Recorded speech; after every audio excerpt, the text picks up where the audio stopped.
Praise the Lord. Hallelujah. പ്രിയ സഹോദരങ്ങളെ, ഇന്ന് ഈ സാബത്ത് ദിനത്തിൽ നമ്മൾ ധ്യാനിക്കുന്നത് അപ്പസ്തോല പ്രവർത്തനം 17:11. അവിടെ ദൈവജനം ആരെയാണ് മാന്യന്മാർ എന്ന് കരുതുന്നത്, അതാണ് നമ്മുടെ ധ്യാന വിഷയം.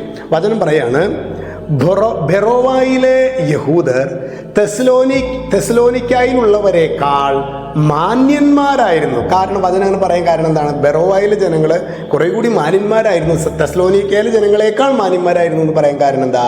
ഇവർ അതീവ താല്പര്യത്തോടെ വചനം സ്വീകരിച്ചു. അവർ പറഞ്ഞത് സത്യമോ എന്നറിയാനായിട്ട് വേദഗ്രന്ഥം മറിച്ചു നോക്കി.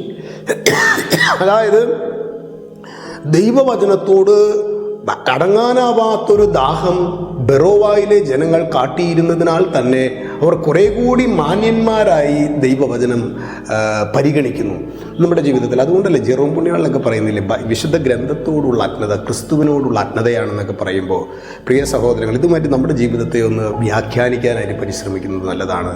ദൈവവചനത്തോടുള്ള എൻ്റെ സമീപനം എങ്ങനെയാണ്?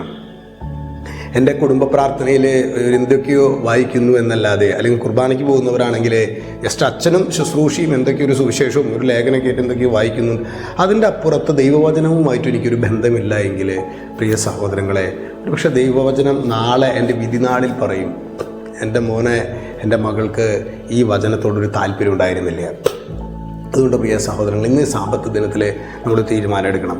നമുക്ക് ഞായറാഴ്ച എല്ലാത്തിനും സമയമുണ്ട്, ടൂറിന് സമയമുണ്ട്, മറ്റുള്ള ഫങ്ഷൻസിന് സമയമുണ്ട്. ദൈവവചനത്തിന് മാത്രം സമയമില്ല എങ്കിൽ നമ്മൾ ക്രിസ്തുവിനെ ഗൗരവമായിട്ട് എടുത്തിട്ടില്ല എന്നതിൻ്റെ തെളിവാണ്.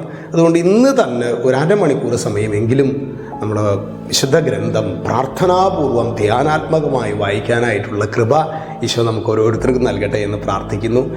ഇന്നലെ ശനിയാഴ്ച അച്ഛൻ ഡിവൈനിൽ പോയായിരുന്നു.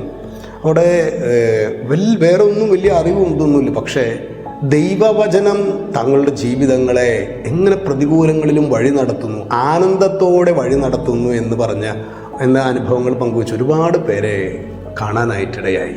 അതിൽ പലരും 10ാം ക്ലാസ് പോലും പഠിച്ചിട്ടില്ല, പക്ഷേ പ്രതികൂലങ്ങളിൽ ദൈവവചനം തങ്ങളെ എങ്ങനെ സഹായിക്കുന്നു എന്ന് അനേകരെ കഴിഞ്ഞ ദിവസം അച്ഛനോട് പങ്കുവയ്ക്കുകയുണ്ടായി. നമ്മുടെ ജീവിതത്തിൽ നമുക്കെല്ലാം ഉണ്ട്. നമുക്ക് അറിവുണ്ട്, നമുക്ക് കുലമഹിമയുണ്ട്, പിന്നെ ജോലിയുണ്ട്. പക്ഷേ നമ്മൾ സന്തുഷ്ടരല്ലാത്തതിൻ്റെ ഒറ്റ കാരണം ഈ ദൈവവചനത്തോട് നാം പുലർത്തുന്ന നിസ്സംഗ മനോഭാവമാണ്. നമുക്ക് ദൈവവചനത്തെ കുറെ കൂടി നമ്മുടെ ഹൃദയത്തോട് ചേർത്ത് വയ്ക്കാം. അതിനായിട്ടുള്ളൊരു ദാഹം നമുക്കുണ്ടാകാനായിട്ട് ഈ ആശീർവാദവേളയിൽ ഇത് കേൾക്കുന്ന ഓരോ മകനും മകൾക്കും ദൈവവചനത്തോട് ഒരു അതിയായ ദാഹം, വചനം വായിക്കാൻ, വചനം ധ്യാനിക്കാൻ, വചനം ഒരു 3-4 പേരോട് പറയാനായിട്ടുള്ള ഒരു അഭിഷേകം ഉണ്ടാകട്ടെ എന്ന് പ്രാർത്ഥിക്കുന്നു. രക്ഷിതാവായ യേശു ക്രിസ്തുവിൻ്റെ നാമത്തിൽ അനുഗ്രഹിക്കുന്നു, ഇപ്പോഴും എപ്പോഴും എന്നേക്കും. ആമേൻ.